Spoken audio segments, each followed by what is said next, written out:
గత 4 రోజులుగా అన్నదాతలో ప్రొఫెసర్ జయశంకర్ తెలంగాణ రాష్ట్ర వ్యవసాయ విశ్వవిద్యాలయం వారు వరిలో రూపొందించిన దొడ్డు, సన్నగింజ, అతి సన్నగింజ, సువాసన రకాలు, మినీ కిట్ రకాల గురించి తెలుసుకున్నాం కదా. వీరు విడుదల చేసిన చాలా వరి రకాలు తెలుగు రాష్ట్రాల్లోనే కాకుండా ఇతర రాష్ట్రాల్లోనూ ప్రాచుర్యం పొందుతున్నాయి.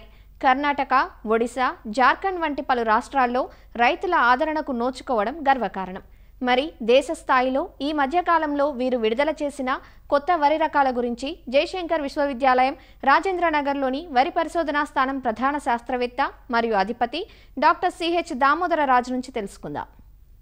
ప్రొఫెసర్ జయశంకర్ తెలంగాణ రాష్ట్ర వ్యవసాయ విశ్వవిద్యాలయం ద్వారా మేము ఈ వరిలో రాష్ట్రానికి అనుగుణమైన రకాలే కాకుండా all India coordinated rice improvement project వారి సహకారంతో మేము దేశ స్థాయిలో కూడా రకాల రూపకల్పన చేస్తూ ఉన్నాం.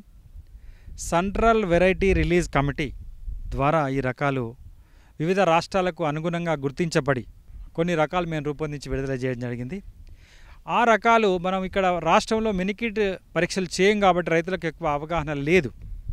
కాబట్టి ఆ రకాల గురించి రైతులకు తెలియజెప్పాల్సిన ఉద్దేశంతో ముఖ్యంగా వరంగల్ పరిశోధనా స్థానం నుంచి WGL 739 వరంగల్ వరి 1 అనే పేరుతోని 135 రోజుల కాల పరిమితితో లాంగ్ బోల్డ్ అంటే దొడ్డు పొడవు గింజ రకంగా రూపొందించి ఒరిస్సా, వెస్ట్ బెంగాల్ మరియు తమిళనాడుకు అనుకూలంగా ఒక రకాన్ని రూపొందించడం జరిగింది.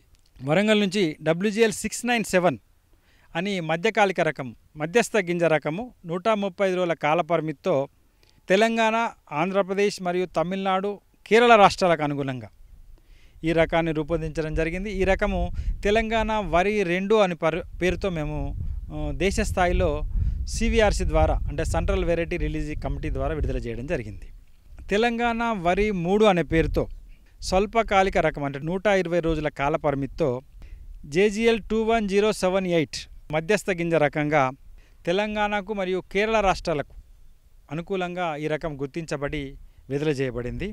ఇకపోతే తెలంగాణ వరి 4 అనే పేరుతో స్వల్పకాలిక రకంగా 120 రోజుల కాల పరిమితితో పొడవు దొడ్డు గింజ రకంగా JGL 25958 అనే పేరుతో ఒరిస్సా, బీహార్ మరియు జార్ఖండ్ రాష్ట్రాలకు అనుగుణంగా ఈ రకాన్ని మేము రూపొందించి సెంట్రల్ వెరైటీ రిలీజ్ కమిటీ ద్వారా all India coordinated rice improvement project ద్వారా ఇది విడుదల చేయడం జరిగింది.